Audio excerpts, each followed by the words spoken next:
क्या आपने कभी एक व्यक्ति जो 12 साल का हो राजा बना है इसके बारे में सुना? 12 साल का लड़का, जी हाँ, 12 साल का लड़का जो एक राजा बन करके 55 वर्ष तक राज्य किया। अब आप सोच रहे होंगे भाई 12 साल का लड़का क्या कर सकता है, लेकिन ऐसा है। हम बाइबल में इसके बारे में पढ़ते हैं और उस राजा का नाम है मनश्शे। जी हाँ, यह हम पढ़ते हैं दूसरा इतिहास उसका 33 अध्याय और उसका पूरा विवरण जो है हम वहाँ पर पढ़ते हैं। पहले पद से लेकर के पूरे आखिर तक आप देखेंगे कि किस प्रकार से मनश्शे जो अपने पिता की इच्छा के अनुसार नहीं चला और जो यहोवा की दृष्टि में, जो परमेश्वर की दृष्टि में बुरा था, उसने वही किया और उसका परिणाम बहुत बहुत बुरा हुआ। और जैसे कि आप इस पिक्चर में देख रहे हैं कि उसको किस प्रकार की सजा दी गई। बेड़ियां, नकेल घसीटते हुए उसे बेबीलोन ले गया। जब हम परमेश्वर के वचन का तिरस्कार करते हैं, चाहे इसमें देर लग जाए, परमेश्वर उसका दंड जरूर देता है। और इसमें हम देखते हैं मनश्शे के जीवन में बिल्कुल ऐसा ही हुआ। सो आइए हम उसके जीवन से, जो पुराने नियम में हुआ है, कुछ सीखें और अपने मन में, अपने जीवन में लेसन लेकर के वचन को ही माने, उसका भय माने, परमेश्वर यहोवा का भय माने।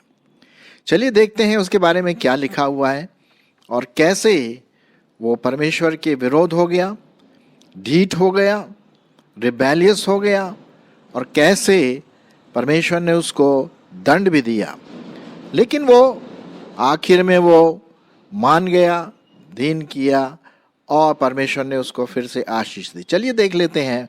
पहले हम उसके जीवन के बारे में देख लेते हैं कि कैसे उसने यहोवा की दृष्टि में बुराई किया, कैसे उसने यहोवा को बहुत क्रोधित किया अपने जीवन से। मैं कुछ पदों को आपके सामने पढ़ूंगा और फिर उसके बाद हम देखेंगे।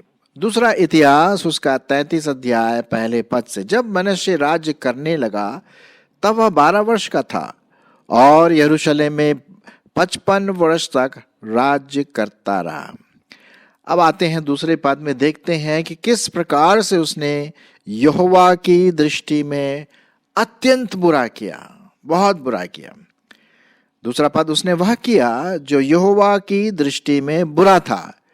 क्या यहोवा की दृष्टि में बुरा था? अर्थात उन जातियों के घिनौने काम के अनुसार जिनको यहोवा ने इजराइलियों के सामने से, देश से निकाल दिया था, उसने ये बात यहाँ पर की। घिनौने काम, गंदे काम, ईवल, बुरा, परमेश्वर को क्रोधित किया।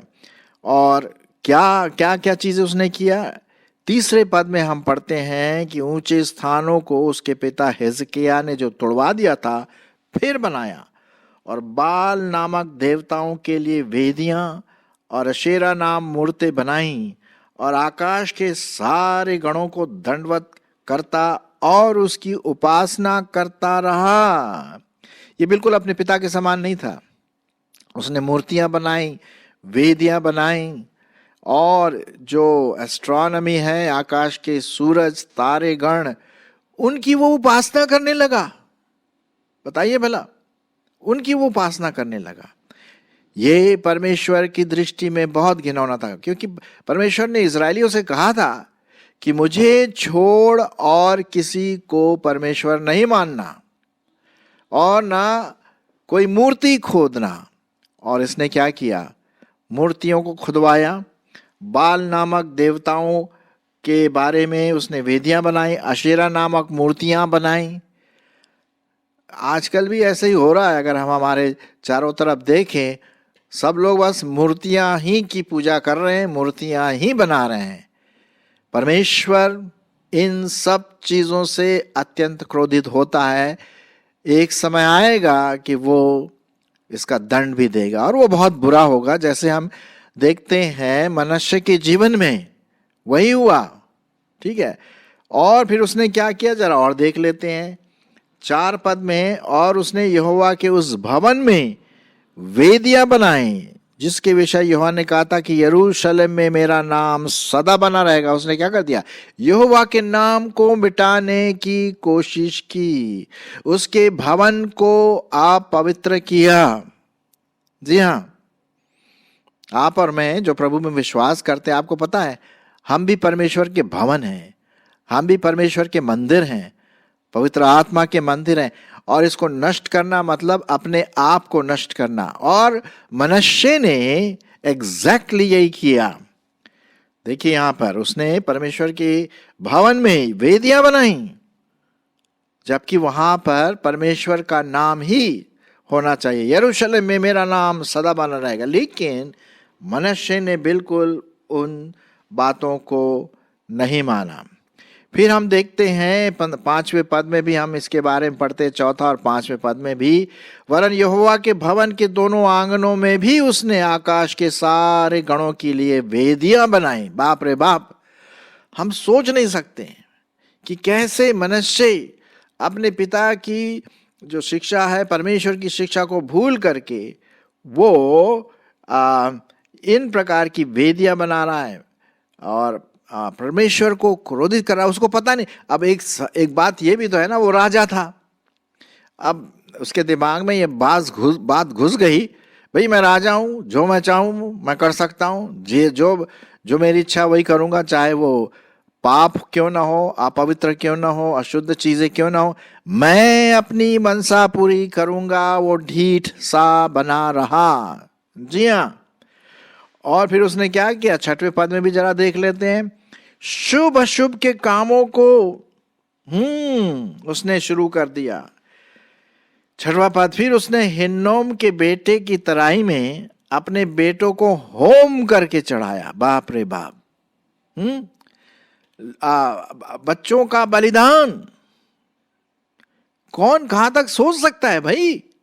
अब सोचिए, ये जो 12 वर्ष का लड़का, उसको भैया राजगद्दी दे गई और वो तो अपने घमंड में चूर हो गया और उसने अपने राजा होने का गलत इस्तेमाल किया और परमेश्वर को बहुत क्रोधित किया। लिखा हुआ यहाँ पर, होम बलि करके चढ़ाया और शुभ अशुभ मुहूर्तों को मानता और टोना और तंत्र मंत्र करता और ओझों और भूत सिद्धि वालों से व्यवहार करता था। वरन उसने ऐसे बहुत से काम किए जो यहोवा की दृष्टि में बुरे हैं और जिनसे वह अप्रसन्न होता है। मेरे प्रियो, जैसा मनुष्य ने अपने राजगद्दी के समय, राजा होने के समय किस प्रकार की ईवल, शैतान की चीजें, तंत्र मंत्र, ओझा, भूत प्रेत और तरह तरह के शुभ अशुभ, टोना जादू, झाड़ फूक, ये क्या है। हमारे कुछ विश्वासी मसीह भाई बहन भी कभी कभी जाते हैं इधर उधर, अगर उनको प्रार्थना का उत्तर नहीं मिलता है चर्च में या जिससे प्रार्थना करवाते हैं, तो फिर वो ओझा वालों के पास जाते हैं, भैया तू हमारी सहायता कर। मैं चंगाई वाली बात हो या पैसे वाली बात हो या शांति वाली बात हो, पता नहीं जो भी है, और वो ओझा और तंत्र मंत्र वाले करके बाबाओं के पास जाते हैं। ये परमेश्वर की दृष्टि में बुरा है। प्रियो, ध्यान से सुनिए, ध्यान से सुनिए। और ये जो चीजें लिखी हुई हैं हमारे लिए लिखी गई हैं कि हम इन चीजों से क्या रहें, सावधान रहें, मनुष्य के समान ना बने। और फिर आगे हम और देखते हैं, फिर उसने 7वें पद में पढ़ते हैं, उसने अपनी मूर्तियां खुदाई और परमेश्वर के उस भवन में स्थापन किया जिसके विषय परमेश्वर ने दाऊद और उसके पुत्र सुलेमान से कहा था, इस भवन में और यरूशलेम में जिसको मैंने इस्राएल के सब गोत्रों में से चुन लिया है, मैं अपना नाम सर्वदा रखूंगा। उसने क्या किया, अपनी मूर्ति खुदवाई और अपना नाम किया, घमंड। भाई साहब, बहन जी, जब घमंड आता है ना तो आदमी घमंड से चूर होकर के भूल जाता है कि वो कौन था और अभी क्या है, उसको पता ही नहीं है। अपनी मूर्ति खुदवाया और वहां पर उसने अपने घमंड की बातों को लाया। और फिर उसने क्या किया, और भी चीजें यहां पर उसने यहां पर लिखा है, मैं आपके लिए पढ़ना मांगता हूं। और मैं ऐसा करूंगा, 8वें पद में, मैं ऐसा ना करूंगा कि जो देश मैंने तुम्हारे पुरखों को दिया था उसमें से इजराइल फिर मारा फिरे। इतना अवश्य हो कि वे मेरी सब आज्ञाओं को अर्थात मूसा की दी हुई सारी व्यवस्था और विधियों और नियमों का पालन करने की चौकसी करे। ये परमेश्वर कह रहा है मनश्शे से, इजराइलियों से, लेकिन उसने कोई ध्यान नहीं दिया। और एक और चीज यहां पर लिखा हुआ है मनश्शे के बारे में, मनश्शे ने यहूदा और यरूशलेम के निवासियों को यहां तक भटका दिया कि उन्होंने उन जातियों से भी बढ़कर बुराई की जिन्हें यहोवा ने इजराइलियों के सामने से विनाश किया था। आदमी कितना गिर सकता है, कितना गिर सकता है, हाँ? लेकिन याद रखिए, किसी ने कहा जितना ऊपर आप जाएंगे, जब गिरेंगे धड़ाम से नीचे तो उतनी जबरदस्त चोट लगेगी। मनश्शे ने क्या किया, वो राजा था, सबसे बड़ा, हाँ? जो वो बोलता वो सब होता, कोई प्रश्न नहीं पूछ सकता, वो राजा था ना, राजगद्दी में था। और उसने इजराइलियों को भटका दिया। हम में से कई लोग कभी कभी क्या होता है, दूसरे विश्वासियों को भी भटका देते हैं। हम तो वैसी नरक के रास्ते में जा रहे हैं, दूसरे विश्वासियों को भी भटका देते हैं। कितना हमारे चर्चेज में कभी कभी ऐसी बात आ सकती है, मैं नहीं बोल रहा हूं कि आई है, लेकिन आ सकती है। जिस प्रकार से मनुष्य के जीवन में हम देखते हैं, वो भटक गया, दूसरों को भी भटकाया, तारागणों को की उपासना की, अपनी उपासना की, हैं, देवी देवताओं को मानना शुरू किया, ऊंचे ऊंचे टीले और वेदियां बनाई, हैं, और बच्चों को बस डाल दिया उसमें, होम बलि में, वेदियों में। ये क्या हो रहा है, ये क्या हो रहा है? ईविल, बुरा, शैतान की बातें। ये मनुष्य का राज था। अब हम देखते हैं 11वें पद में, 11वां पद नहीं, यहां लिखा हुआ है 10वें पद में, परमेश्वर फिर भी वो चाहता था कि मनुष्य अपने पुरानी आदतों से फिर जाएं, वापस लौट आए। 10वें पद में लिखा, यहोवा ने मनुष्य और उसकी प्रजा से बातें की, परंतु उन्होंने कुछ ध्यान नहीं दिया, कुछ ध्यान नहीं दिया। हाँ, और वो अपने घमंड में, अपने हठीलेपन में बलवा करते हुए अपनी मन की मर्जी किया। उन्होंने परमेश्वर के वचन पर ध्यान नहीं दिया।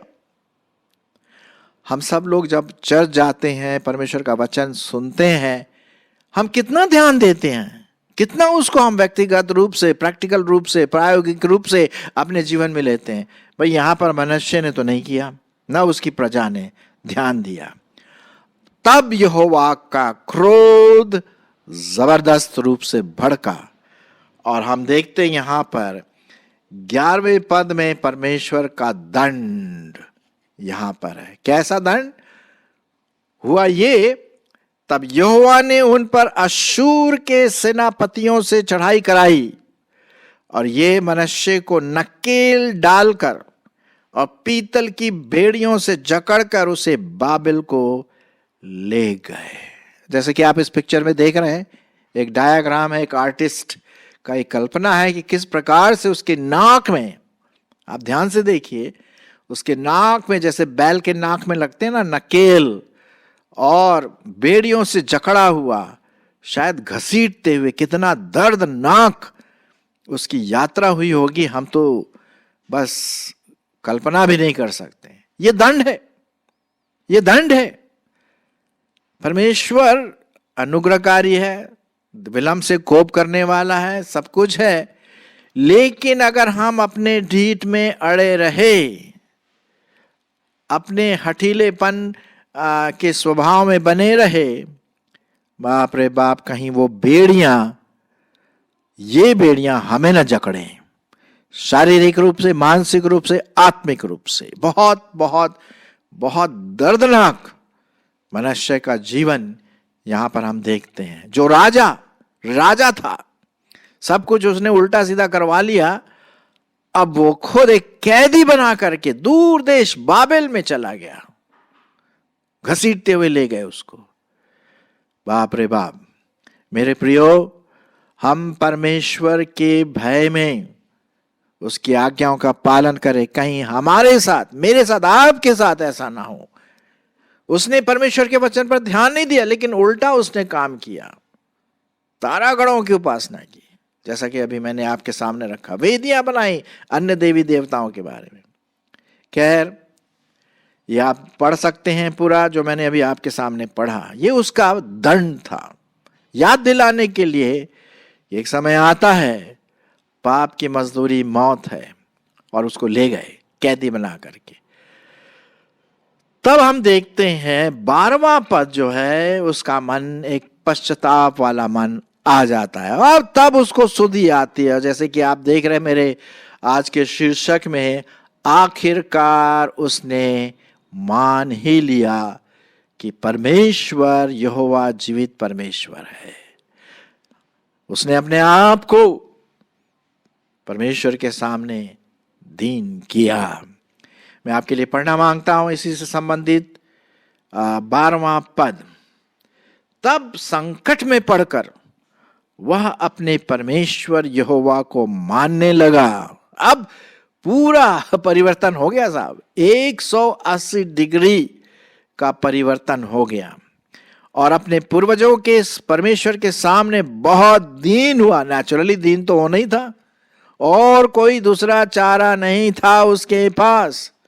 घमंड का जो मन होता है ना, उसमें दीन होने की जरूरत है, और वो अपने पूर्वजों के परमेश्वर के सामने दीन हुआ और उससे प्रार्थना भी की। जी हां, मैं आपके लिए और भी कुछ पदों को पढ़ना मांगता हूं, जो कि आगे भी यहां पर लिखा हुआ है। मैं पढ़ना मांगता हूं। यहां पर लिखा हुआ है कि 15वां पद, फिर उसने पराये देवताओं को और यहोवा के भवन में की जो मूर्तियां थी और जितनी वेदियां उसने यहोवा के भवन के पर्वत पर और यरूशलेम में बनवाई थी, उन सब को दूर करके नगर से बाहर फेंकवा दिया। जी हाँ, ये वही मूर्तियां थी जिसने पहले उसने भवन में ला के रखा था। अब उसको वो सब फेंकना पड़ा। मेरे प्रियो, याद रखिए, हठीलापन मूर्ति पूजा के बराबर है।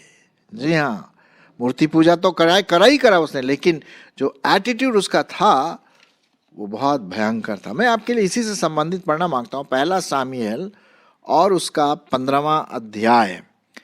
1 सामुएल 15वां अध्याय और उसका 22 और 23 पद। क्या लिखा हुआ है? शामुएल ने कहा, क्या यहोवा होम बलियों और मेल बलियों से उतना प्रसन्न होता है जितना कि अपनी बात के माने जाने से प्रसन्न होता है? सुन, मानना तो बलि चढ़ाने और कान लगाना मेढ़ों की चर्बी से उत्तम है। देख, बलवा करना और भावी कहने वालों से पूछना एक ही समान पाप है, और हठ करना मूर्तों और गृह देवताओं की पूजा के तुल्य है। तूने जो यहोवा की बात को तुच्छ जाना, इसलिए उसने तुझे राजा होने के लिए तुच्छ जाना। तो हम यहां देखते हैं, जैसा कि आपके सामने मैंने पढ़ा 1 सामुएल में, है ना। तो ये बात दूसरा इतिहास में पढ़ते हैं मनश्शे के बारे में। उसने पश्चाताप किया, बलवा से फिर गया, दीन किया, क्योंकि परमेश्वर ने उसको बहुत बुरी सजा दी, और तब वो पछताया, परमेश्वर की ओर लौटा, और फिर परमेश्वर ने क्या किया, उससे प्रसन्न हुआ। ठीक है, चलो, तुमने मान लिया कि मैं ही परमेश्वर हूं, तुमने अपने आप को दीन किया मनश्शे, मैं तुमसे प्रसन्न हूं। तब हम देखते हैं 13 पद। तब उसने प्रसन्न होकर, उसने मतलब परमेश्वर ने प्रसन्न होकर उसकी विनती को सुना, उसकी प्रार्थना को सुना, उसकी दीनता को देखा और उसको यरूशलेम में पहुंचाकर उसका राज्य लौटा दिया। तब मनश्शे को निश्चय हो गया कि यहोवा ही परमेश्वर है। मेरे प्रियो, आपने देखा किस प्रकार से मनश्शे ने अपनी मनमानी की, बलवा किया, मूर्तियां बैठाई, वेदियां बनाए, बच्चों को बलिदान चढ़ाया, अपने आप को घमंडी किया, तारागणों को की उपासना की, ओझों के पास गए, तंत्र मंत्र तांत्रिक वगैरह, ये क्या है? ये शैतानी चीजें हैं। आपको और मुझको भी होशियार रहना। अगर हम इन चीजों में सम्मिलित हैं, परमेश्वर का क्रोध बहुत जबरदस्त होगा। परमेश्वर हमें टाइम देता है कि हम पश्चाताप करें, उसके पास आ जाएं, वापस आ जाएं। और फिर हुआ ये, जब उसको दंड मिला, नकेल लगा करके और बेड़ियों से बांध करके जब ले गए दूसरे लोग, तब उसको परमेश्वर याद आया। इससे पहले कि बहुत देर हो, आइए हम अपने पापों को परमेश्वर के सामने माने। हो सकता है कई प्रकार की चीजें हमने अपने मन में मूर्तों के समान रखी है। हो सकता है हठीलापन, ढीठ और कई प्रकार के लालच, लोभ, जो मूर्ति पूजा के बराबर है। हमारी ये प्रार्थना प्रभु के सामने ग्रहण योग्य हो सके। परमेश्वर आपकी अगुवाई करे, मेरी अगुवाई करे, ताकि हम दीन बने, तब परमेश्वर हमें आशीष देगा। सो मनश्शे से हम एक लेसन सीखते हैं कि बहुत कठिन समय के बाद उसने प्रभु के पास वापस आना अच्छा सोचा और ये उसके लिए आशीष का कारण ठहरा। आखिर वो मान ही गया। हम भी प्रभु को मानते हुए आगे बढ़ें।